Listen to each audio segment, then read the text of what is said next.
For popular demand, this is the 671 Detroit fired rig here. This is an International 2070A diesel. You can see on that badge. Not necessarily a rare truck, but uncommon truck in today's day and age because, let's be honest, they are ugly as sin. This is like, in my opinion, if a Dodge, Bighorn, and a Mack R model got together and had a very ugly child, this would be it. It's like the styling could have been there, but it's just not quite there. Anyway, this is a 77 model year featuring the 671. It's a 671, not a 6V71. For those who don't know the difference, straight 6 versus V6. So, in Detroit terms, 671 is a 6-cylinder, 71 cubic inches displacement per cylinder to bring it up to 426 cubic inch engine. They are a 2-stroke, not a 4-stroke, which means it fires every crank rotation instead of every other. That's why they have a unique sound.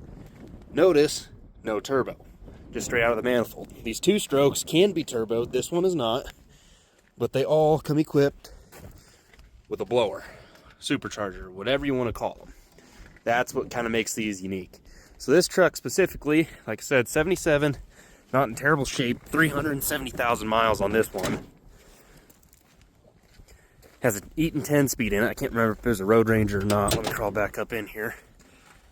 Simple cab design. Actually shares the same general cab as a D-Series pickup like that. Okay, yeah, it's a Fuller Road Ranger, not an Eaton. Well, I guess it's Eaton Fuller, whatever. Just very simple dash cluster in here. Got your doghouse. This is called the doghouse because it basically is another engine cover. That engine comes clear back to basically right where it drops off, and even then a little farther. Your shifter back there set in the back of the cab. So that's your line setting ticket up there.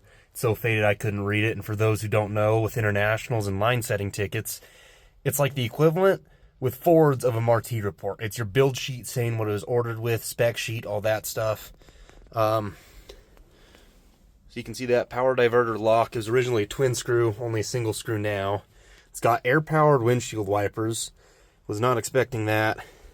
Back in the day, it even had a air-powered fifth wheel, sliding fifth wheel plate there.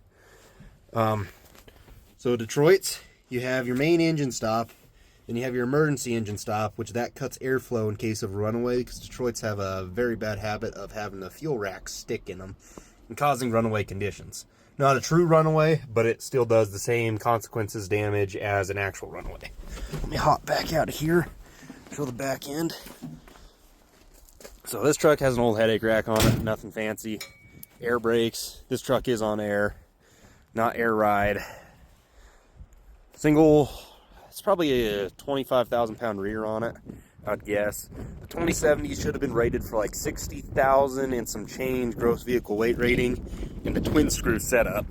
Because those 2070 were only twin screw trucks. This one was cut down. You can see where the old hangers were there. And that's how they notch the frames when they cut them down or when they're stretching them, because they weld together a whole lot easier and a whole lot stronger there. So saddle tanks, dual air tanks, nice little stack that came from a factory like that. It's not a bad little truck. International never really made pretty trucks. That's the popular opinion, at least. I think they have some good looking trucks.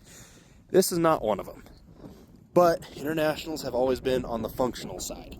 So even though this thing is short wheelbase, short, stubby little truck, it's actually really smooth riding. Because the cab is on a basically shock system instead of solid mounts. So even though the truck still rides not smooth, it's a lot smoother than what your standard like Hendrickson's suspension would be on something like this or anything without air ride. Basic old truck, 671, puts out about 170 horsepower, 600 foot-pounds of torque. But they got the job done back in the day.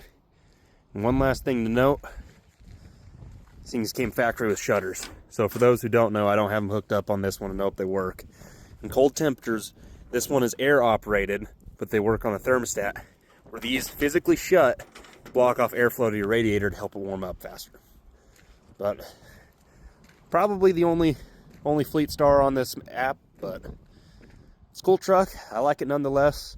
Hopefully, I don't know if it'll happen before season this year when I'm using it again. I'd like to get it painted. I'll throw a new door on that because I have spare doors, and yeah, should make it a pretty nice truck.